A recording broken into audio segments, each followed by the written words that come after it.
நீ நூதனங்களை செய்யக்கூடியவன், நீ ஒரு முனாஃபிக், நீ ஒரு காஃபிர் என்று வாயால மக்களுக்கு நாங்கள் தீர்ப்பு வழங்குறதுக்கு எங்களுக்கு எந்த அதிகாரமும் இல்லை. நீங்க பாவத்தை வெறுத்தாலும் பாவிகளை வெறுக்கவானாம், மதுவை வெறுங்க, மது அருந்தக்கூடியவங்களை வெறுத்துறவானாம். அவங்க மனிதர்கள். ஒரு பாவியாக இருந்தாலும் அவருடைய பாவத்தை நாங்கள் சொல்றதுக்கு முன்னால அவர்கிட்ட இருக்கிற நலவுகளை நாங்கள் சொல்லணும். நலவை சொல்லித்தான் நல்வழிப்படுத்த வேண்டும். எங்களுடைய பிள்ளைகளை நாங்கள் திருத்துவதாக இருக்கலாம், நல்வழிப்படுத்துவதாக இருக்கலாம். காலத்தை நாங்கள் பார்க்க வேண்டும், இடம் பொருத்தமா என்று பார்க்க வேண்டும்.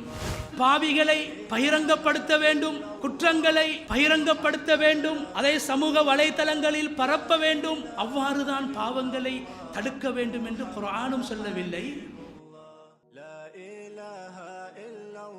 பாவம் செய்தவனை பார்த்து குர்ஆன் கூட பாவி என்று சொல்லவில்லை. குல் யா இபாதி அல்லதீன அஸ்ரஃபு அலா அன்ஃபுஸிஹிம் லா தக்னது மிர் ரஹ்மத்தில்லாஹ். பாவிகளே என்று அல்லாஹ் அழைக்கவில்லை. அல்லாஹ் என்ன சொல்கிறான்?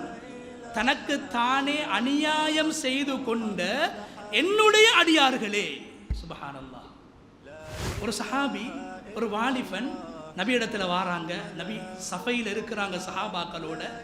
சொல்றாரு, யா ரசூலல்லாஹ், எனக்கு விபச்சாரம் செய்யறதுக்கு அனுமதி தாங்க. எடுத்த எடுப்புல நன்மையை ஏவோணும் என்று தீவிரமாக நபி அவங்க செயல்படல. பாவத்தை தடுக்கணும் என்று வேகமாக விவேகத்தை ஹிக்மத்தை இழந்து நபி அவங்க செயல்படல. வாப்பா பாவம் செய்யறாரா, வாப்பா அல்லாவுக்கு மாற்றம் செய்யறாரா, வாப்பா ஏண்ட கொள்கையில இல்லையா, அந்த வாப்பாவோடையும் கனிவாக பேசுவோம்.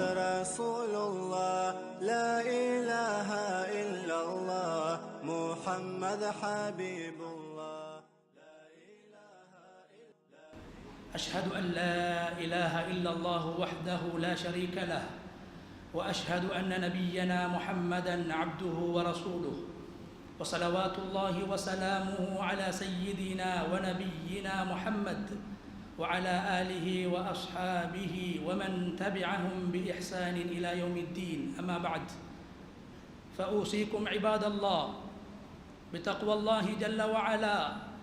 فقد قال الله تبارك وتعالى في كتابه العزيز: أعوذ بالله من الشيطان الرجيم، بسم الله الرحمن الرحيم، يؤتي الحكمة من يشاء ومن يؤت الحكمة فقد أوتي خيرا كثيرا وما يذكر إلا أولو الألباب. صدق الله العظيم. இந்த உலகை படைத்து பரிபாலித்துக் கொண்டிருக்கும் ரப்புல் ஆலமீன் அல்லாஹுக்கே புகழ் அனைத்தும். சலாத்தும் சலாமும் நமது தூதர் முஹம்மது ஸல்லல்லாஹு அலைஹி வஸல்லம் அவர்கள் மீதிலும், அவர்களை பின்பற்றி வாழ்ந்த சஹாபாக்கள், தாபிஈங்கள், தபஉ தாபிஈங்கள், கியாமத்துடைய நாள் வரைக்கும் இந்த உலகத்தில் அல்லாஹுவை ஏற்று வாழ்கின்ற அனைத்து முஃமின்கள் மீதும் உண்டாகட்டும். அன்பின் இஸ்லாமிய சகோதரர்களே, அல்லாஹ்வின் நல்லடியார்களே, இந்த உலகத்தில் வாழும் போது எல்லா நிலைகளிலும் சந்தர்ப்பங்களிலும் அல்லாஹ் ஒருவனை பயந்து தக்குவா செய்து வாழுமாறு முதலில் எனக்கும் அப்பால் உங்களுக்கும் வசியத் செய்து கொள்கின்றேன். கண்ணியமான சகோதரர்களே, அல்லாஹ்வின் நல்லடியார்களே, அல்லாஹு தஆலா அருமை நாயகம் ஸல்லல்லாஹு அலைஹி வஸல்லம் அவர்களை இந்த உலகத்துக்கு மனிதர்களை நல்வழிப்படுத்த வேண்டும் என்பதற்காக, மனிதர்களுக்கு மத்தியில் சீர்திருத்தத்தை உண்டாக்க வேண்டும் என்பதற்காக முஹம்மது ஸல்லல்லாஹு அலைஹி வஸல்லம் அவர்களை ரசூலாக அனுப்பினான். ரசூலுல்லாஹி ஸல்லல்லாஹு அலைஹி வஸல்லம் அவர்களுடைய கடமைகளை, பொறுப்புகளை, இந்த சமூகத்தில் அவர்கள் செய்ய வேண்டிய அம்சங்களை குர்ஆனில் அல்லாஹு தஆலா மிக அழகாக கோடு போட்டு காட்டுகின்றான். ஸல்லல்லாஹு அலைஹி வஸல்லம் அவர்கள் என்னென்ன பொறுப்புகளை ஏந்தி வந்தார்கள்? யஅமுருஹும் பில் மஅரூஃப், நன்மையை ஏவக்கூடியவர்களாக, வயன்ஹாஹும் அனில் முன்கர், பாவங்களை தடுக்கக்கூடியவர்களாக, யுஹில்லு லஹுமுத் தய்யிபாத், நல்லவற்றை ஹலால் என்று அங்கீகரிக்கக்கூடியவர்களாக, வயுஹர்ரிமு அலைஹிமுல் ஹபாயிஸ், பாவமானவற்றை, அசிங்கமானவற்றை, அருவருப்பானவற்றை, மனிதனுக்கு தீங்கு தருகின்ற விடயங்களை எல்லாம் ஸல்லல்லாஹு அலைஹி வஸல்லம் அவர்கள் ஹராம் என்று சொன்னார்கள். கண்ணியமான சகோதரர்களே, ரசூலுல்லாஹி ஸல்லல்லாஹு அலைஹி வஸல்லம் அவர்கள் இந்த உலகத்தில் ஒரு சமூக தலைவராக வாழ்ந்தார்கள். ஒரு சமூகத்தை நல்வழிப்படுத்துகின்ற ஒரு சமூக சீர்திருத்தவாதியாக வாழ்ந்திருக்கிறார்கள். கண்ணியமான சகோதரர்களே, ஆனால் ரசூலுல்லாஹி ஸல்லல்லாஹு அலைஹி வஸல்லம் அவர்கள் வாழ்ந்த சமூகம், ஸல்லல்லாஹு அலைஹி வஸல்லம் அவர்கள் வாழுகின்ற போது உலகத்திலே இருந்தவர்கள் எல்லோரும் சாலிஹீன்களாக, நல்லவர்களாக, அல்லது ரசூலுல்லாஹி ஸல்லல்லாஹு அலைஹி வஸல்லம் அவர்களை ஏற்றுக்கொள்ளக்கூடியவர்களாக இருக்கவில்லை. மாறாக ஸல்லல்லாஹு அலைஹி வஸல்லம் அவர்கள் வாழ்ந்த அந்த காலத்திலே ஸல்லல்லாஹு அலைஹி வஸல்லம் அவர்களுக்கு நோவினை கொடுத்தவர்கள், அநியாயம் செய்தவர்கள், ஏசியவர்கள், திட்டியவர்கள், நபி அவர்களை சபித்தவர்களெல்லாம் வாழ்ந்தார்கள். பல்வேறுபட்ட அநியாயங்களையும் அதல பாதாளங்களையும் பாவங்களையும் செய்யக்கூடிய ஒரு சமூகத்துக்கு மத்தியிலே ஸல்லல்லாஹு அலைஹி வஸல்லம் அவர்கள் ஒரு சிறந்த ஒரு ஆசானாக, ஒரு சீர்திருத்தவாதியாக, ஒரு சமூக தலைவராக ஸல்லல்லாஹு அலைஹி வஸல்லம் அவர்கள் வாழ்ந்து காட்டியிருக்கிறார்கள். கண்ணியமான சகோதரர்களே, நன்மையை ஏவுவதென்பது குர்ஆனில் சொல்லப்பட்ட ஒரு அடிப்படை. பாவத்தை தடுப்பதென்பது குர்ஆனில் வலியுறுத்தப்பட்ட ஒரு உண்மை, ஒரு அடிப்படை. ஆனால் நாம் நன்மையை ஏவுகின்ற போது அல்லது ஒரு பாவத்தை நாங்கள் தடுக்கின்ற போது இஸ்லாம் அதற்கான வழிமுறைகளை நமக்கு சொல்லி தந்திருக்கிறது. 23 வருட காலங்களாக பெருமானார் ஸல்லல்லாஹு அலைஹி வஸல்லம் அவர்கள் வாழ்ந்து காட்டிய அந்த அழகான வாழ்க்கையிலே வெறுமனே இபாதத்துக்கு மாத்திரமல்ல, வெறுமனே தொழுகைக்கு மாத்திரமல்ல, வெறுமனே ஜகாத் ஹஜ்ஜுக்கு மாத்திரமல்ல, பெருமானார் ஸல்லல்லாஹு அலைஹி வஸல்லம் அவர்களுடைய வாழ்க்கையிலே நன்மையை ஏவி தீமையை தடுப்பதற்கான அழகான வழிகாட்டல்கள், அழகான நுட்பங்கள் ஸல்லல்லாஹு அலைஹி வஸல்லம் அவர்களுடைய வாழ்க்கையிலே காணப்பட்டிருக்கிறது. ஒரு பாவத்தை கண்டால் உடனடியாக அதை எவ்வாறாவது தடுக்க வேண்டும், அல்லது பாவிகளை பகிரங்கப்படுத்த வேண்டும், குற்றங்களை பகிரங்கப்படுத்த வேண்டும், அதை சமூக வலைத்தளங்களில் பரப்ப வேண்டும். அவ்வாறு தான் பாவங்களை தடுக்க வேண்டும் என்று குர்ஆனும் சொல்லவில்லை. பெருமானார் ஸல்லல்லாஹு அலைஹி வஸல்லம் அவர்களுடைய வாழ்க்கையிலும் அவ்வாறான விடயங்களை காண முடியாது. மாறாக ஸல்லல்லாஹு அலைஹி வஸல்லம் அவர்கள் நிலைமைகளுக்கு ஏற்றவாறு தவறு செய்யக்கூடியவர்களுடைய வயது, நிலைமை, காலம், இடம் இவைகளுக்கு ஏற்றவாறு நன்மைகளை ஏவியிருக்கிறார்கள், பாவங்களை தடுத்திருக்கிறார்கள். உதாரணமாக ஒரு சிறுவன், ஒரு வாலிபன், ஒரு இளைஞன், இவரை நல்வழிப்படுத்த வேண்டும், இவருக்கு நல்ல விடயங்களை சொல்லிக் கொடுக்க வேண்டும். ஸல்லல்லாஹு அலைஹி வஸல்லம் அவர்கள் அதை முறையாக செய்தார்கள். பொதுவாக சிறுவர்கள் பிரயாணத்தை விரும்புவார்கள். நாம் எங்களுடைய சிறுவர்களை, எங்களுடைய பிள்ளைகளை விடுமுறை நாட்களிலே சுற்றுலாக்களுக்கு நாங்கள் அழைத்து போவோம். ஏன்? சிறுவர்கள் விரும்புவது அது ஒரு இயல்பான விடயம். ஸல்லல்லாஹு அலைஹி வஸல்லம் அவர்கள் அப்துல்லாஹ் இப்னு அப்பாஸ் ரலியல்லாஹு அன்ஹு அவர்கள் சிறுவனாக இருக்கிறார்கள். ஸல்லல்லாஹு அலைஹி வஸல்லம் அவர்கள் வஃபாத் ஆகினத்துக்கு பின்னால அப்துல்லாஹ் இப்னு அப்பாஸ் ரலியல்லாஹு அன்ஹு அவர்கள் சொல்கிறார்கள், நான் ஒரு சிறுவனாக இருந்த நேரத்தில் பெருமானார் ஸல்லல்லாஹு அலைஹி வஸல்லம் அவர்கள் தனது ஒட்டகத்தில் என்னை ஏற்றி அழைத்து கொண்டு ஒரு பிரயாணத்திலே என்னை அழைத்து கொண்டு சென்றார்கள். அந்த நேரத்தில் பெருமானார் ஸல்லல்லாஹு அலைஹி வஸல்லம் அவர்களுடைய முதுகுக்கு பின்னால் நான் அமர்ந்திருக்கும் போது எனக்கு சில ஈமானிய விடயங்களை சொல்லி தந்தார்கள். அல்லாஹ்வை பற்றி சொன்னார்கள். அல்லாஹ்வின் மீது ஒரு மனிதன் வைக்க வேண்டிய நம்பிக்கையை பற்றி சொல்லி தந்தார்கள் என்று அப்துல்லாஹ் இப்னு அப்பாஸ் ரலியல்லாஹு அன்ஹு அவர்கள் பிற்காலத்திலே சொல்கிறார்கள், இங்கு பாருங்கள், இந்த சிறுவனுக்கு நல்ல விடயத்தை சொல்ல வேண்டும், நன்மையை ஏவ வேண்டும். ஸல்லல்லாஹு அலைஹி வஸல்லம் அவர்கள் அந்த சிறுவனுக்கு விருப்பமான பிரயாணத்தில் அழைத்து கொண்டு போய் வாகனத்தில் ஏற்றி தன்னுடைய முதுகுக்கு பின்னால் அமர வைத்து அந்த புத்திமதியை அழகாக சொல்லிக் கொடுக்கிறார்கள். கண்ணியமான சகோதரர்களே, எங்களுடைய பிள்ளைகளாக இருந்தாலும் அவர்களோடு நாங்கள் அழகாக பேச வேண்டும், அன்பாக பேச வேண்டும். அவர்களை திருத்துகின்ற போது அல்லது நல்வழிப்படுத்துகின்ற போது, புத்திமதிகளை சொல்லுகின்ற போது மிக அழகான வார்த்தைகளை உபயோகிக்க வேண்டும் என்ற பாடத்தை குர்ஆன் எமக்கு சொல்லுவதை போன்று ஸல்லல்லாஹு அலைஹி வஸல்லம் அவர்களுடைய அழகான அந்த வாழ்க்கை எமக்கு எடுத்து காட்டுகின்றது. அல் குர்ஆனில் மிக நீளமான ஒரு புத்திமதி, ஒரு நீளமான ஒரு உபதேசம் சொல்லப்பட்டிருக்கிறது. உலகத்தில் வாழ்ந்த ஒரு சாதாரண ஒரு மனிதர், அல்லாஹ்வுடைய இறைநேசர், அவர் நபி கிடையாது, அவர்தான் லுக்மானுல் ஹக்கீம், ஒரு ஞானி. அவர் தன்னுடைய பிள்ளையை பார்த்து அழகாக பேசிய அந்த வார்த்தைகள், பிள்ளைக்கு சொன்ன புத்திமதிகளை குர்ஆன் அழகாக நமக்கு கோடு போட்டு காட்டுகிறது, அழகாக சொல்லுகிறது.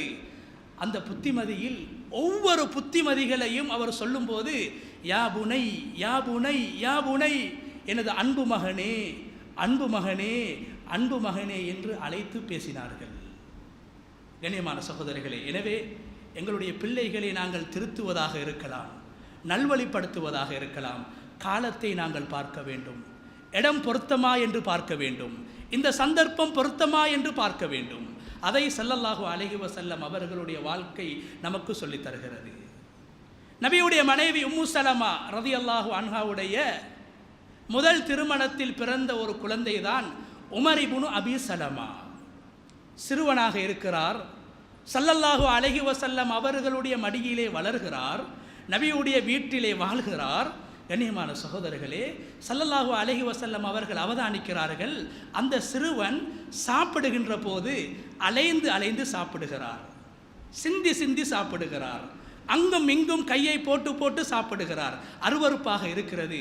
கண்ணியமான சகோதரர்களே, பல நாட்களாக அவதானித்து ஸல்லல்லாஹு அலைஹி வஸல்லம் அவர்கள் அந்த குழந்தையோடு அன்பாக அந்த விடயத்தை அந்த குழந்தைக்கு சொல்ல வேண்டும் என்று மீண்டும் ஒரு தடவை அந்த குழந்தை சாப்பிடுகின்ற போது, ஒரு குழந்தை சாப்பிடுகிற போது சந்தோஷமாக இருக்கும், மகிழ்ச்சியாக இருக்கும், அது விருப்பத்தோடு இருக்கும். அந்த நேரத்தில் தான் ஸல்லல்லாஹு அலைஹி வஸல்லம் அவர்கள் அந்த குழந்தை சாப்பிட்டு கொண்டிருக்கிறது சொல்கிறார்கள், யா குலாம், அன்பு குழந்தையே, அழகாக பேசுகிறார்கள், அன்பு மகனே, சம்மில்லாஹ வகுல் பியமீனிக் வகுல் மிம்மா யலீக், நீ சாப்பிடும்போது பிஸ்மில் சொல்லி சாப்பிட வேண்டும், உனக்கு பக்கத்தில் இருப்பதை சாப்பிட வேண்டும், உனது வலது கையினால் சாப்பிட வேண்டும் என்ற ஒழுக்கத்தை அந்த குழந்தை சாப்பிடுகின்ற போது பெருமானார் ஸல்லல்லாஹு அலைஹி வஸல்லம் அவர்கள் சொல்லிக் கொடுக்கிறார்கள். பிள்ளைகள் விரும்பக்கூடிய இரண்டு நேரங்கள், இரண்டு நிலைமைகள், ஒன்று பிரயாணம், இரண்டாவது சாப்பிடுவது. எங்களுடைய குழந்தைகளை நாங்கள் திருத்துகிற போது சாப்பாட்டை வாங்கி கொடுப்போம், உணவுப் பொருட்களை வாங்கி கொடுப்போம், இனிப்பு பண்டங்களை வாங்கி கொடுப்போம், அன்பளிப்புகளை கொடுத்து அவர்களை நாங்கள் திருத்துவோம் என்று ஸல்லல்லாஹு அலைஹி வஸல்லம் அவர்கள் நமக்கு அழகாக சொல்லி காட்டுகிறார்கள். கண்ணியமான சகோதரர்களே, அதே போன்று நாங்கள் மக்களை நல்வழிப்படுத்துகின்ற போது தவறு செய்யக்கூடியவர்கள், பாவம் செய்யக்கூடியவர்கள், இவர்களை அழைத்து நாம் பேசுகின்ற போது, நன்மைகளை ஏவுகின்ற போது, பாவங்களை தடுக்குகின்ற போது அழகான வார்த்தைகளை பேச வேண்டும், நாகரீகமாக பேச வேண்டும் என்ற ஒழுக்கத்தை குர்ஆன் மிக அழகாக சொல்லித் தருகிறது. பாவம் செய்தவனை பார்த்து குர்ஆன் கூட பாவி என்று சொல்லவில்லை. பாவம் செய்கின்றவர்கள், அல்லாஹ்வுக்கு மாற்றம் செய்தவர்கள், இவர்களை பார்த்து குர்ஆன் எப்படி அழைக்குகிறது? குல் யா இபாதி அல்லதீன அஸ்ரஃபு அலா அன்ஃபுஸிஹிம் லா தக்னது மிர் ரஹ்மத்தில்லாஹ். கண்ணியமானவர்களே, பாவிகளே, பாவிகளே என்று அல்லாஹ் அழைக்கவில்லை. அல்லாஹ் என்ன சொல்கிறான்? தனக்கு தானே அநியாயம் செய்து கொண்ட என்னுடைய அடியார்களே. சுப்ஹானல்லாஹ். அல்லாஹ்வுக்கு மாற்றம் செய்தவர்களை நல்வழிப்படுத்துவதற்காக அல்லாஹ் அவர்களை அழைக்குகின்ற போது என்ன சொல்கிறான்? என்னுடைய அடியார்கள். ஸல்லல்லாஹு அலைஹி வஸல்லம் அவர்களுடைய பெயரை அல்லாஹ் கூட குர்ஆனில் மிக கண்ணியமாகத்தான் பேசியிருக்கிறான், கண்ணியப்படுத்தி பேசியிருக்கிறான். அந்த நபியுடைய பெயரை சில காட்டரபிகள் அவர்கள் என்ன செய்கிறார்கள்? ஸல்லல்லாஹு அலைஹி வஸல்லம் அவர்களுடைய வீட்டு வாசலுக்கு வந்து யா முஹம்மத் யா முஹம்மத் என்று சத்தம் போட்டு நபி அவர்களை அழைக்குகிறார்கள்.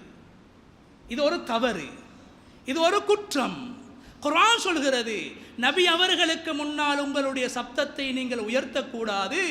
அப்படி நீங்கள் உயர்த்தினால் உங்களுடைய நன்மைகள் எல்லாம் அழிந்துவிடும், நீங்கள் செய்த நன்மைகள் அழிந்துவிடும், அவ்வளோ பெரிய பாவம்.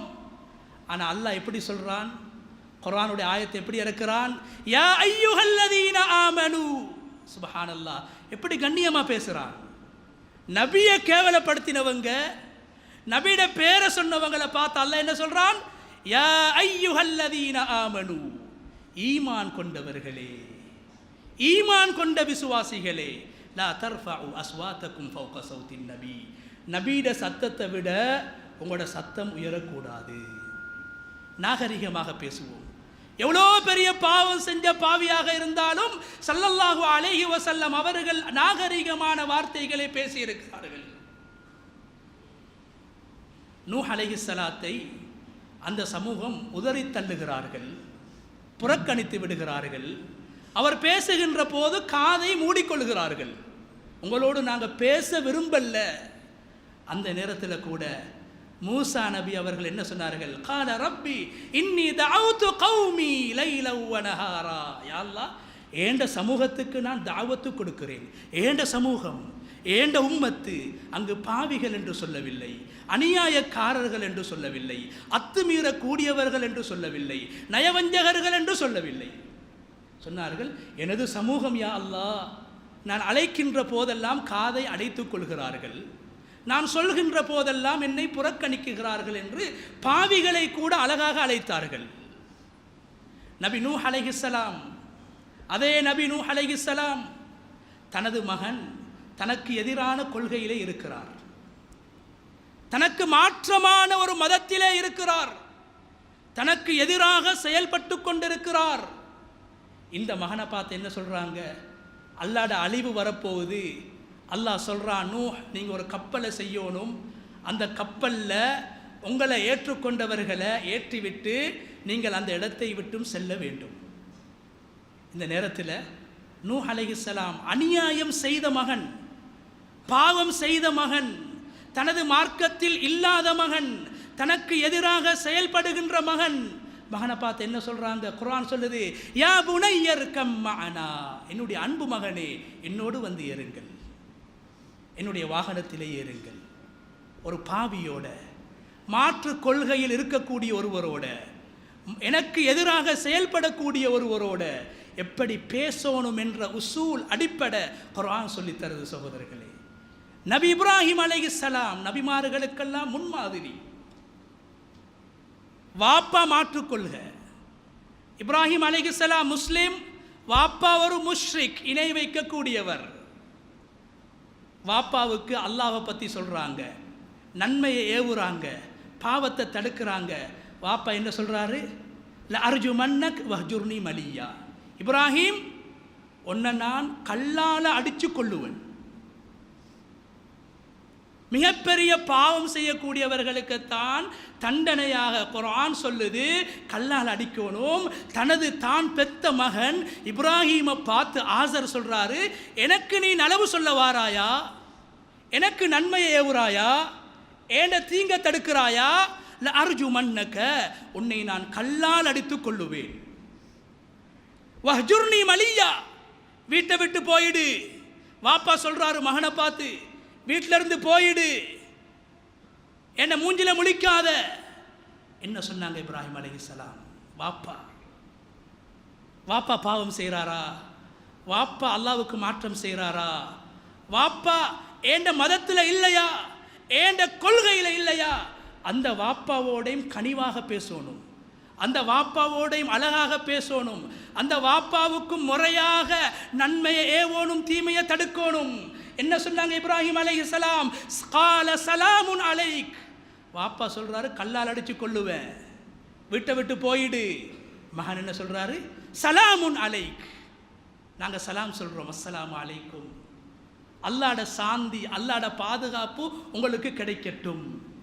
வாப்பா திட்டுறாரு, வாப்பா விரட்டுறாரு, மகன் என்ன சொல்றாரு? அல்லாஹ்ட பாதுகாப்பு உங்களுக்கு கிடைக்கும் வாப்பா. சஅஸ்தக்ஃபிருலக ரப்பி, உங்களுக்காக, உங்களோட பாவத்துக்காக, உங்களோட அநியாயங்களுக்காக அல்லாஹ்விடத்தில் நான் துஆ செய்கிறேன், நான் இஸ்திக்ஃபார் செய்கிறேன். அழகான வார்த்தைகளை பேசினாங்க. கண்ணியமான சகோதரர்களே, ரசூலுல்லாஹி ஸல்லல்லாஹு அலைஹி வஸல்லம் அவங்களோட வாழ்க்கை படித்தான்.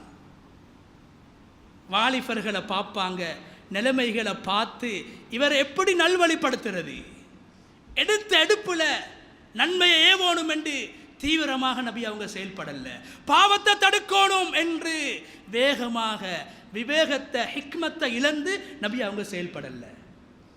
அப்துல்லாஹ் இப்னு உமர் ரலியல்லாஹு அன்ஹு மிக சிறந்த ஒரு சஹாபி, அதிகமான ஹதீஸுக்களை அறிவிக்கக்கூடிய ஒரு சஹாபி, நபியுடைய சுன்னாக்களை தேடி தேடி பின்பற்றக்கூடிய சஹாபி. நபி அவங்க பார்க்குறாங்க, அவர் இரவுல தொழக்கூடிய பழக்கம் இல்லை அவர்கிட்ட, ஒரு நன்மையை செய்யாமல் இருக்கிறார். ஃபர்ல தொழுகிறாரு, இரவுல தஹஜ்ஜுத், கியாமுல் லைல் அதொன்றும் அவரோட வாழ்க்கையில் இல்லை. இப்போ எப்படி சொல்றது? நபிக்கு ஏலும் உமர், அப்துல்லா இப்னு உமர் வாங்க, தொழுகிற பழக்கம் இல்லையா? அல்லாஹ்வுடைய பொருத்தத்தை அடையக்கூடாதா? கொஞ்சம் கடினமாக பேசியிருக்கலாம். நபி அவங்க அப்படி பேசல, கூப்பிட்டாங்க, சொன்னாங்க நிஅமர் ரஜுல் அப்துல்லா லவ் கான யுஸல்லி மினல் லைல். சொன்னாங்க ஸல்லல்லாஹு அலைஹி வஸல்லம், அப்துல்லா இருக்கிறாரே அவர் ரொம்ப நல்ல மனுஷன், இரவுல தொழக்கூடிய பழக்கத்தை தன்னை வாழ்க்கையில் உருவாக்கினார் என்றா அவரை விட சிறந்தவங்க யாரும் இல்லை. சுபஹானல்லாஹ். ஒரு நல்ல விஷயத்தை சொல்றாங்க, எவ்வளோ அழகான வார்த்தை என்று பாருங்க. என்ன சொன்னாங்க? நல்ல மனுஷன் அப்துல்லா. ஒரு பாவியாக இருந்தாலும் அவருடைய பாவத்தை நாங்கள் சொல்றதுக்கு முன்னால அவர்கிட்ட இருக்கிற நலவுகளை நாங்கள் சொல்லணும், நலவை சொல்லித்தான் நல்வழிப்படுத்த வேண்டும் என்ற அழகிய முன்மாதிரியை ஸல்லல்லாஹு அலைஹி வஸல்லம் அவங்க சொல்லித்தாராங்க. உடனே சொல்லியிருந்தா அவருடைய வாழ்க்கையில் அந்த அமல் இருக்காது, உருவாகாது. பின்னால் சொல்கிறாங்க அப்துல்லாஹ் இப்னு உமர் ரலியல்லாஹு அன்ஹு, நபி அவங்க என்னோட அழகாக நடந்து கொண்டாங்க, நான் தஹஜ்ஜுத் தொழணும் என்று அழகாக சொன்னாங்க. அந்த வார்த்தையை நபியிடத்தில் கேட்ட நாளில் இருந்து ஒரு நாள் கூட நான் தஹஜ்ஜுதை விடல. சுப்ஹானல்லாஹ், எவ்வளோ அழகாக நன்மையை விரிக்கிறாங்க. ஹுரைம் அல் அஸதி ரலியல்லாஹு அன்ஹு 2 தவறை செஞ்சு கொண்டிருக்கிறார், 2 பாவங்களை செஞ்சு கொண்டிருக்கிறாரு, 2 பிழைகளை செஞ்சு கொண்டிருக்கிறாரு. நபி அவங்க அவதானிக்கிறாங்க. ஹுரைமை கூப்பிட்டாங்க, ஹுரைம் கொஞ்சம் வாங்க. நிஅமர் ரஜுல் அன்த, ஹுரைம் நீங்க ரொம்ப நல்ல மனுஷன், நீங்க ரொம்ப நல்ல மனுஷன். நபி சொல்றாங்க நீங்க ரொம்ப நல்லவர். லவுலா ஹுல்லதானி ஃபீக்க, ஆனால் 2 தன்மை இருக்குதே, அந்த 2 தன்மையும் உங்களோட வாழ்க்கையில் இல்லைண்டா, 2 தவறுகளை நீங்க விட்டா உங்களை விட சிறந்தாக்கள் யாருமே இல்லை. அழகா சொல்றாங்க நபி. இப்போ அந்த சஹாபி கேட்குறாங்க, யா ரசூலல்லாஹ் வமாஹுமா யா ரசூலல்லாஹ், என்ன யா ரசூலல்லாஹ், என்ன 2 விஷயம் சொல்லுங்க. சுப்ஹானல்லாஹ், நன்மையை கேட்குற மாதிரி கேட்குறாரு, நலவை கேட்குற மாதிரி கேட்குறாரு, என்ன தவறு இருக்குது சொல்லித்தாங்க. சுப்ஹானல்லாஹ். கண்ணியமான சகோதரிகளே, நபி அவங்க சொல்கிறாங்க 2 தவறு இருக்குது. என்னென்னா, நீங்கள் உங்களோட சாரத்தை உடுக்கக்கூடிய நேரத்தில் நான் உங்களை அவதானித்து வாரேன், கரண்ட காலுக்கு கீழால் உங்களோட சாரம் போகுது. 2வது சொன்னாங்க, உங்களோட முடி ஒரு அளவு தான் நீங்கள் முடி வளர்க்கணும், உங்களோட முடி அந்த அளவை தாண்டி இருக்குது. இந்த 2 தன்மையும் உங்களோட வாழ்க்கையில் இல்லைண்டா ஹுரைம் உங்களை விட சிறந்தவங்க யாருமே இல்லை. உடனே அந்த சஹாபி சொல்கிறாரு, என்னை முடியையும் வெட்டினேன், நான் சாரத்தை கரண்டை காலுக்கு கீழால் உடுக்கக்கூடியவனாக பல வருட காலங்களாக இருந்தேன். நபி அவர்கள் அழகாக சொன்னார்கள், பண்பாக சொன்னார்கள், கனிவாக சொன்னார்கள், முறையாக சொன்னார்கள், அதை நான் விட்டுவிட்டேன் என்று சொன்னார்கள். கண்ணியமானவர்களே, அழகான வார்த்தையால் நன்மைகளை ஏவுவோம், முறையாக பாவத்தை தடுப்போம். அதுதான் குர்ஆன் ஹிக்மத் என்று சொல்கிறது, அதைத்தான் ஞானம் என்று சொல்கிறது, அதைத்தான் அறிவு என்று சொல்கிறது. எனவே கண்ணியமான சகோதரர்களே, அதே போன்று நாங்கள் சில நேரத்தில் நிலைமைகளுக்கு ஏற்றவாறு நன்மைகளை ஏவுறதை போல, பாவங்களை தடுக்கிறத போல, நல்ல வார்த்தைகளை சொல்லி நாங்கள் நன்மையை ஏவி பாவத்தை தடுக்கிறத போல, சில நேரத்தில் பாவம் செய்யக்கூடிய பாவிகளோட உட்கார்ந்து அந்த சஃபையில் அமர்ந்து அவங்களோட சேர்ந்து இணைந்தும் சில நேரத்தில் பாவங்களை தடுக்க வேண்டிய ஒரு முறையையும் குர்ஆன் நபியுடைய சுன்னா எங்களுக்கு சொல்லித்தருது. ஒரு சஹாபி, ஒரு வாலிபன் விபச்சாரம் செய்து பழகியவர் நபியிடத்தில் வாராங்க. நபி சஃபையில் இருக்கிறாங்க, சஹாபாக்களோட சொல்கிறார், யா ரசூலல்லாஹ், எனக்கு விபச்சாரம் செய்கிறதுக்கு அனுமதி தாங்க. ஹதீஸ்ல வருது, அங்கிருந்த சஹாபாக்கள் காமு ஃபஸஜரு, எழும்பி அந்த சஹாபிக்கு அடிக்க பார்க்குறாங்க. சஹாபாக்கள் ஆவேசப்பட்டாங்க. நபியிடத்தில் வந்து, பள்ளிவாசலுக்கு வந்து, நபிக்கு நெருக்கமாக வந்து, ஒரு பாவத்துக்கு நீ அனுமதி கேட்கிறாய் அல்லவா என்று சஹாபாக்கள் கோபப்பட்டார்கள். நபி அவர்கள் கோபப்படவில்லை. அவரை விட்டு விடுங்கள், உதுனு, எனக்கு பக்கத்தில் வந்து அமருங்கள் என்று விபச்சாரத்துக்கு அனுமதி கேட்டவரை ஸல்லல்லாஹு அலைஹி வஸல்லம் அவர்கள் பக்கத்திலே அமரச் செய்தார்கள். செய்துவிட்டு கேட்கிறார்கள், உனது தாயோடு யாராவது விபச்சாரம் செய்வதை நீ விரும்புவாயா? உனது பிள்ளையோடு விபச்சாரம் செய்வதை விரும்புவாயா? அந்த சஹாபி சொல்கிறார், யா ரசூலல்லாஹ், நான் அல்ல, உலகத்தில் யாருமே விரும்ப மாட்டார்கள். சொன்னாங்க ஸல்லல்லாஹு அலைஹி வஸல்லம், நீ விபச்சாரம் செய்கின்ற பெண் யாரோ ஒருவருடைய தாயாக இருக்கலாம், பிள்ளையாக இருக்கலாம், நீ விரும்பாததை மற்றவர்களும் விரும்ப மாட்டார்கள் அல்லவா என்று சொன்னபோது அந்த சஹாபி சொல்கிறார், அன்றிலிருந்து விபச்சாரத்தை போன்ற வெறுப்பான ஒரு செயல் எனது வாழ்விலே கிடையாது என்று சொல்லிவிட்டு அங்கிருந்து போகுகிற போது ஸல்லல்லாஹு அலைஹி வஸல்லம் அவர்கள் சேர்ந்தார்கள், இணைந்தார்கள், பக்கத்திலே அமர வைத்தார்கள், துஆவும் செய்து அனுப்புகிறார்கள். இதற்கு பின்னால நீ விபச்சாரம் செய்யக்கூடாது என்று நேரடியாக தடுக்கவில்லை, அழகாக விளங்கப்படுத்தினார்கள். பாவத்துடைய பாரதூரம் தெரியாம, பாவத்துடைய விளைவு தெரியாம சில பேர் பாவம் செய்வாங்க. அவங்கள நாங்கள் வெறுத்துடக்கூடாது, அவங்கள நாங்கள் சபிச்சிடக்கூடாது, அவங்களுக்கு நாங்கள் சாபமிடக்கூடாது. நபி அவங்க பக்கத்தில் அமர வைத்து அழகாக முறையாக நன்மையை ஏவினார்கள், தீமையை தடுத்தார்கள். செல்கின்ற போது அல்லாஹு மக்ஃபிர் தம்பஹு, யா அல்லாஹ், இதுக்கு முன்னால இந்த இளைஞன் நிறைய பாவம் செஞ்சிருக்கலாம், அவருடைய பாவத்தெல்லாம் நீ மன்னிச்சிடு. வதஹிர் கல்பஹு, அவருடைய உள்ளத்தை சுத்தப்படுத்து யா அல்லாஹ். வஹஸ்ஸின் ஃபர்ஜஹு, அவருடைய ஆண் உறுப்பை, அஃபத்தை நீ விபச்சாரத்தை விட்டும் பாதுகாத்து விடு என்று நபி அவங்க துஆ செஞ்சு அனுப்புகிறாங்க. பேச்சால் திருத்தலாம், பண்பாட்டால் பாவத்தை தடுக்கலாம், சில போது பாவிகளோடு சேர்ந்தும் அந்த பாவத்தை முறையாக தடுக்கலாம். இன்னும் சில போது துஆவின் மூலமும் பாவங்களை தடுக்கலாம். வெறும் எழுத்தால், வெறும் கருத்தால், வெறும் பயானால், தீவிரமான வார்த்தைகளால் மாத்திரமல்ல பாவத்தை தடுப்பது, நல்ல வார்த்தைகளால் தடுக்கலாம், துஆவின் மூலம் தடுக்கலாம். ஏன் சகோதரர்களே, மன்னிப்பின் மூலமும் தடுக்கலாம். நபி அவங்க சில பாவத்தை தடுக்கல, மன்னிச்சாங்க, அந்த பாவம் இல்லாம போயிட்டு. ஹாத்திப் இப்னு அபி பல்தா முக்கியமான சஹாபி, ஹாத்திப் இப்னு அபி பல்தா முக்கியமான சஹாபி என்ன செய்றாங்க, நபி ஸல்லல்லாஹு அலைஹி வஸல்லம் அவங்களோட ஒரு ரகசியம். என்ன ரகசியம்? நபி அவங்க திடீரென்று மக்காவுக்கு ஒரு பிரயாணம் போகணும், யாருக்கும் தெரியாது, அந்த தகவல் மக்காவாசிகளுக்கு தெரிய வரக்கூடாது, ஒரு ரகசியமாக ஒரு முடிவெடுக்கிறாங்க. இந்த ரகசியத்தை ஹாத்திப் இப்னு அபி பல்தா என்ன செய்கிறாரு, பகிரங்கப்படுத்த விரும்புகிறாரு, அம்பலப்படுத்த விரும்புகிறாரு.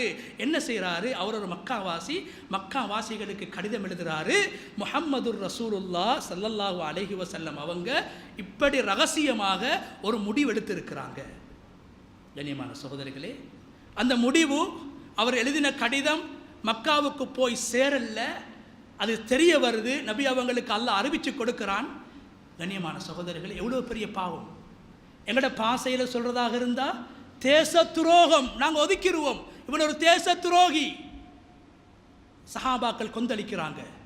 உமர் ரலியல்லாஹு சொல்றாங்க, ஹாத்திப் கான் அல்லாஹ் வ ரசூல இன்னஹு முனாஃபிக், அவர் ஒரு நயவஞ்சகன், அல்லாஹ்வுக்கும் ரசூலுக்கும் துரோகம் செஞ்சிட்டாரு, எங்கட ரகசியத்தை அம்பலப்படுத்திட்டாரு.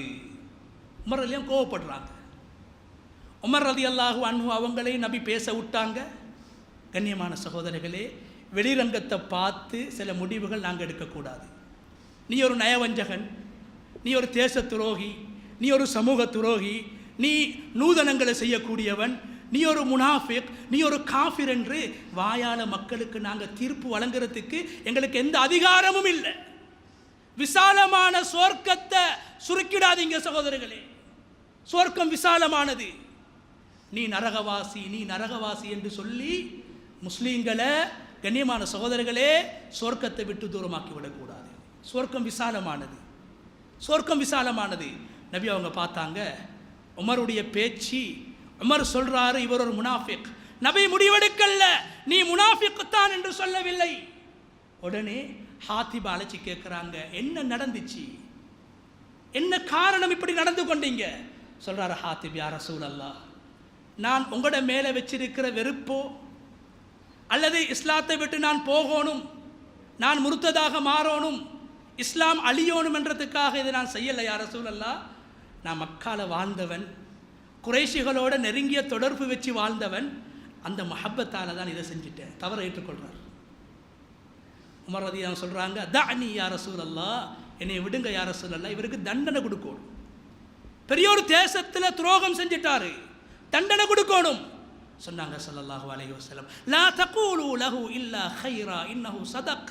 ஹாத்திப் உண்மையை சொல்லிட்டாரு, தவறை ஏற்றுக்கொண்டாரு, குற்றம் என்று ஒப்புக்கொண்டாரு. நல்லதை சொல்லுங்க, நலவை சொல்லுங்க. அவர் பத்ரில் கலந்து கொண்ட சஹாபி, நபி மன்னிச்சு விட்டுட்டாங்க. கண்ணியமான சகோதரர்களே, ஹாத்திபும் அந்த தவறை ஏற்றுக்கொண்டு அவருடைய வாழ்க்கையில் அதற்கு பின்னால் அது போன்ற எந்த தவறையும் எந்த பாவத்தையும் அவர் செய்யலை. மன்னிப்பின் மூலம் பாவத்தை தடுத்தார்கள் எம்பெருமானார் ஸல்லல்லாஹு அலைஹி வஸல்லம் அவர்கள். மாலிக் இப்னு துஹ்ஷும் ரலியல்லாஹு அன்ஹு எப்படிப்பட்ட சஹாபி என்றா, அவருடைய பேரை சொல்லக்கொள்ள சஹாபாக்களை சொல்லுவாங்களாம், அவர் ஒரு முனாஃபிக், நல்ல மனிதர். என்ன காரணம் என்றா, அவர் மதீனாவில் இருக்கக்கூடிய அவருடைய முற்கால நண்பர்கள் முனாஃபிக்கீங்களோட கொஞ்சம் தொடர்பு வச்சிருந்தார், உறவு வச்சிருந்தார். ஒரு தடவை ஸல்லல்லாஹு அலைஹி வஸல்லம் அவங்க இத்பான் இப்னு மாலிக் ரலியல்லாஹு அன்ஹுவோட வீட்டுக்கு போகிறாங்க. ஒரு விஷயமாக போய் அங்கே உணவு வைக்கப்படுது, சாப்பாடு வைக்கப்படுது. நபி அவங்க சாப்பிட்றாங்க. அந்த ஊர் மக்களுக்கு செய்தி கிடைக்குது, முஹம்மது ஸல்லல்லாஹு அலைஹி வஸல்லம் அவங்க இந்த சஹாபியோட வீட்டுக்கு வந்திருக்கிறாங்கன்ற செய்தி கிடைக்குது. உடனடியாக அங்கிருந்த ஊர் மக்கள் எல்லாரும் நபியை சந்திக்கிறதுக்கு அந்த சஹாபியோட வீட்டுக்கு வராங்க. எல்லாரும் வந்திருக்கிறாங்க. மாலிக் இப்னு துஹ்ஷும் ரலியல்லாஹு அன்ஹு வரல. நபி கேட்குறாங்க சஹாபாக்களை பார்த்து, எங்க மாலிக்? ஒரு சஹாபி பாஞ்சி சொல்றாரு, இன்னஹு முனாஃபிக், அவர் ஒரு முனாஃபிக் யா ரசூலல்லாஹ், அவர் வரமாட்டார். நபி அவங்க தலையை ஆட்டல்ல, அங்கீகரிக்கல்ல. எடுத்தெடுப்பில் நீ முனாஃபிக், நீ காஃபிர், நீ பாவி என்று நபி தண்ட வாயால் யாருக்கும் சொன்னதே கிடையாது. அந்த சஹாபி, அவர் முனாஃபிக் யா ரசூலல்லாஹ், லா யுஹிப்புல்லாஹ வ ரசூலா, அல்லாஹ் ரசூல் அவர் விரும்ப மாட்டார், நேசிக்க மாட்டார், இங்கே எல்லாம் அவர் வரமாட்டார், உங்களை பார்க்கறதுக்கெல்லாம் வரமாட்டார். என்ன சொல்றாங்க சஹாபாக்கள்? அவர் உங்களுக்கு எதிரானவர், உங்களுக்கு எதிரான ஆள். நபி அவங்க கோவிக்கல்ல. சொன்னாங்க ஸல்லல்லாஹு அலைஹி வஸல்லம், அவர் கலிமா சொல்லியிருக்கிறாரே, லா இலாஹ இல்லல்லாஹ் என்ற கலிமாவை சொன்ன ஒரு முஸ்லீம் அல்லவா? இப்போ சஹாபாக்கள் சொல்கிறாங்க, இல்லை யாரோ சொல்லலாம், முஸ்லீம் தான், ஆனால் அவர் பழகுறது, பேசுறது, வியாபாரம் செய்கிறது எல்லாமே முனாஃபிக்கீங்களோட. அதனால தான் நாங்கள் சொன்னோம் அவர் முனாஃபிக். சுப்ஹானல்லாஹ், வெளிரங்கத்தை பார்த்து சொல்கிறாங்க. இப்போ சொன்னாங்க ஸல்லல்லாஹு அலைஹி வஸல்லம், இல்லை, யார் லா இலாஹ இல்லல்லாஹ் என்ற கலிமாவை உண்மையாக உள்ளத்தால் சொல்லுவாங்களோ அவங்களுக்கு அல்லாஹ் நரகத்தை ஹராமாக்கிட்டான். லா தசுப்பு அஸ்ஹாபி, எனக்கு முன்னால என்ற சஹாபாக்களுக்கு நீங்கள் ஏசக்கூடாது. எவ்வளோ அழகான பாவத்தை அழகாக தடுத்தாங்க. வெளிரங்கத்தை பார்த்து நீ முனாஃபிக், நீ பாவி என்று யாருக்கும் நபி அவங்க தீர்ப்பு வழங்கல்ல, நீ நரகவாசி என்று யாருக்கும் தீர்ப்பு வழங்கல்ல. அப்படியானவர்களையும் அவர்களும் திருந்த வேண்டும் என்று ஸல்லல்லாஹு அலைஹி வஸல்லம் அவர்கள் அழகாக கனிவாக நடந்து கொண்டிருக்கிறார்கள். அப்துல்லா அல் ஹிமார் ரலியல்லாஹு அன்ஹு மதுபானம் அருந்திவிட்டு வருகிறார்கள், கசையடி அடிக்கப்படுகிறது. இந்த நேரத்தில் ஒரு சஹாபி சொல்கிறார், அல்லாஹும்ம அன்ஹு, அல்லாஹ்வுடைய சாபம் இவனுக்கு உண்டாகட்டும், எவ்வளோ அடித்தாலும் திருந்துறான் இல்லை. இவன் ஒரு குடிகாரன் என்று அந்த சஹாபிக்கு நபிக்கு முன்னால சாபமிடுறாரு. இப்போதான் நபி அவங்க சொன்னாங்க, லா தல் அனு, நீங்கள் பாவத்தை வெறுத்தாலும் பாவிகளை வெறுக்கவானாம், மதுவை வெறுங்க, மது அருந்தக்கூடியவங்களை வெறுத்துறவானாம், அவங்க மனிதர்கள். சொன்னாங்க நீங்கள் அவருக்கு சபிக்கவானாம். ஏன் தெரியுமா? ஃபைன்னஹு யுஹிப்புல்லாஹ வ ரசூலா, அவன் ஒரு குடிகாரனாக இருந்தாலும் பாவியாக இருந்தாலும் அவன் உள்ளத்தில் ஒரு பக்கத்தில் ஏண்ட அன்பும் அல்லாஹ்ட அன்பும் இருக்குது. அல்லாஹ்வையும் ரசூலையும் விரும்பக்கூடியவன். தண்டனை கொடுத்து விட்டோம், சபிக்க வேண்டாம் என்று சொன்னார்கள் ஸல்லல்லாஹு அலைஹி வஸல்லம். எனவே மாலிக் இப்னு துக்ஷுமை பார்த்து அந்த சமூகம் சொன்னது, முனாஃபிக் என்று சொன்னார்கள் ஸல்லல்லாஹு அலைஹி வஸல்லம், வேண்டாம், அவரை திட்ட வேண்டாம், அவர் முனாஃபிக் கிடையாது, அவர் கலிமா சொல்லியிருக்கிறார் என்று முறையாக சஹாபாக்களுக்கு சொல்லிக் கொடுத்தார்கள். எனவே கண்ணியமானவர்களே, எங்களுடைய தாவாவிலே, எங்களுடைய குடும்ப வாழ்க்கையிலே, எங்களுடைய சீர்திருத்த பயணத்திலே எங்களுடைய பேச்சு நன்றாக இருக்க வேண்டும். அழகாக பேச வேண்டும், கனிவாக பேச வேண்டும். பாவம் செய்யக்கூடியவர்களுடைய நிலைமை, ஆழம், அகலம் அறிந்து பாவத்தை தடுக்க வேண்டும். வயது, நிலைமை, அந்தஸ்தை பார்த்து நன்மையை ஏவ வேண்டும், முறையாக செய்ய வேண்டும். இதைத்தான் குர்ஆன் சொல்கிறது, யுத்தில் ஹிக்மத மையஷா, அல்லாஹ் உலகத்தில் விரும்பக்கூடியவர்களுக்கு ஹிக்மத்தை கொடுப்பான். யாருக்கு இந்த உலகத்தில் ஹிக்மத்து வழங்கப்படுமோ அவர்களுக்கு எல்லா விதமான நலவுகளும் கிடைத்துவிடும் என்று அல்லாஹ் குர்ஆனிலே சொல்லியிருக்கிறான். எனவே வல்லநாயன் அல்லாஹு தஆலா பாவங்களை வெறுக்கக்கூடியவர்களாக, பாவிகளை வெறுக்காமல் அவர்களும் திருந்த வேண்டும் என்ற கவலை உள்ளத்தில் இருக்க வேண்டும். ஹிக்மத்தான வார்த்தை நாவிலே இருக்க வேண்டும். முடிந்த அளவு கையினால் சதக்காக்களை அன்பளிப்புகளை கொடுத்து அவர்களை திருத்த வேண்டும். சலாத்துன் பில்லைல், இரவிலே நின்று அழுது அவர்களுடைய நேர்வழிக்காக, அவர்களுடைய ஹிதாயத்துக்காக, அவர்களுடைய நலவுகளுக்காக துஆ செய்ய வேண்டும். எனவே வல்லநாயன் அல்லாஹு தஆலா நன்மைகளை முறையாக ஏவி பாவங்களை முறையாக தடுத்து உண்மையான முறையில் நன்மையை ஏவி தீமையை தடுக்கக்கூடிய கூட்டத்திலும், அதே போன்று வெளிரங்கத்தை பார்த்து, ஒருவருடைய வெளிரங்க தனிப்பட்ட செயலை பார்த்து அவர் காஃபிர், முனாஃபிக், அவர் ஒரு நயவஞ்சகன் என்று சொல்வதை விட்டும் அல்லாஹு தஆலா நம் அனைவரையும் பாதுகாத்தருவானாக. யாழ் எங்களுடைய பாவங்களை மன்னிப்பாயாக, யாழ் எங்களுடைய மாதாபிதாக்களுடைய பாவங்களை மன்னிப்பாயாக. யாழ் இந்த உலகத்தில் உண்மையாக உன்னை ஏற்று உன் மீது நம்பிக்கை வைத்து நீ சொன்ன பிரகாரம் நடந்து இந்த உலகத்தை விட்டு பிரிகிற போது ஈமானோடு பிரிகின்ற சந்தர்ப்பத்தை நம் அனைவருக்கும் ஏற்படுத்தி தருவாயாக. வ ஆகிரு தஅவானா அனில் ஹம்துலில்லாஹி ரப்பில் ஆலமீன்.